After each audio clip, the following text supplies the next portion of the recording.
NSE9 news में आप सभी का स्वागत है। मैं आपके साथ शिवांगी। चलिए नजर डालते हैं देश दुनिया की कुछ बड़ी खबरों पर। बीएसएफ के 60वें स्थापना दिवस के मौके पर निकली डायमंड जुबली बाइक रैली कल शाम श्रीगंगानगर पहुंची, जहां जवानों का जोरदार स्वागत हुआ। हेडक्वार्टर में भारत माता की जय के नारों से माहौल गूंज उठा। इस दौरान बीएसएफ ने बच्चों और एनसीसी कैंडिडेट्स के लिए हथियारों की प्रदर्शनी भी लगाई और आधुनिक हथियारों की जानकारी भी दी। जवानों ने बताया कि बीएसएफ देश की पहली रक्षा पंक्ति है जो हर मौसम में सीमाओं की सुरक्षा में तैनात रहती है।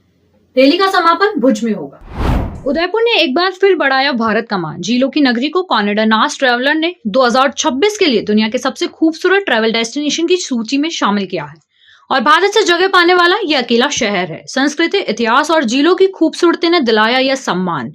रॉयल वेडिंग डेस्टिनेशन के रूप में भी उदयपुर की शाही चमक बरकरार है।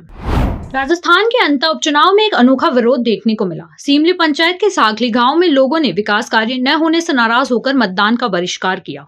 738 मतदाताओं में से सिर्फ एक ने ही वोट डाला। प्रशासनिक अधिकारी मौके पर पहुंचे लेकिन ग्रामीण नहीं माने। यहाँ सड़क, नाली और मुक्तिधाम जैसे कामों की मांग लंबे समय से अधूरी है और अब लोगों ने अपनी नाराजगी वोट से जता दी है।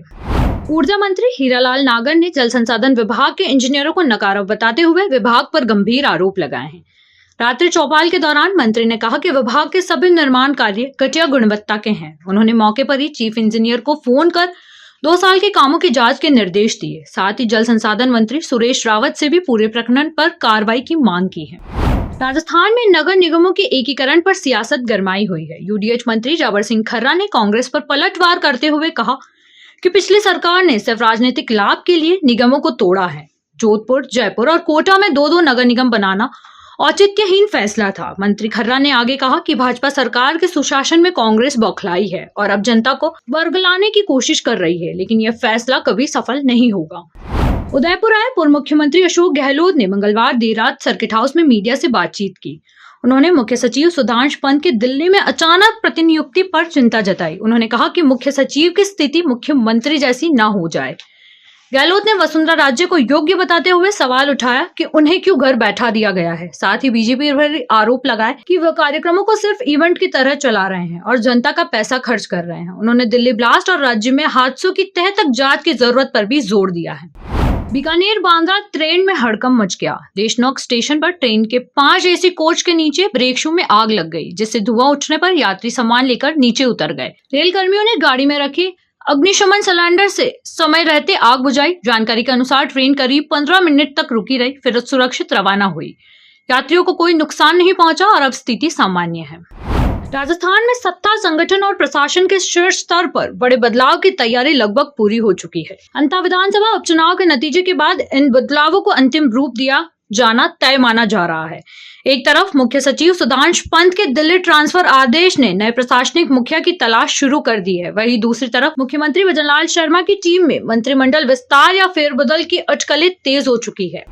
दौसा में राजस्थान राज्य परिवहन सेवा की टिक जयपुर बस में मानवता की मिसाल देखने को मिली। एक बुजुर्ग यात्री का 2.35 लाख रुपए से भरा बैग सीट पर भूल गया। बस चालक दिगंबर मीणा और कंडक्टर बबलू मीणा ने बैग सुरक्षित रखा और बुजुर्ग को लौटाया। रेवड़मल में ग्रामीणों की मौजूदगी में उन्हें माला और साफा पहनाकर साथ ही 1100 रुपए इनाम देकर सम्मानित किया गया। यात्रियों ने भी उनकी ईमानदारी की खूब सराहना की। राजस्थान में ठंड का असर बढ़ता जा रहा है। जयपुर में न्यूनतम तापमान 14 डिग्री दर्ज किया गया, जबकि चूरू सबसे ठंडा शहर बना। यहाँ पारा 10.8 डिग्री रहा। श्रीगंगानगर और जोधपुर में भी ठंडी हवाओं ने सुबह का एहसास बढ़ा दिया। मौसम विभाग ने बताया कि उत्तर पश्चिमी राजस्थान में रातें और ठंडी होगी और आने वाले दिनों में तापमान में गिरावट संभव है। NSE9 न्यूज में फिलहाल इतना ही। आगे की खबरों से अपडेट रहने के लिए बने रहिए NSE9 न्यूज के साथ। नमस्कार।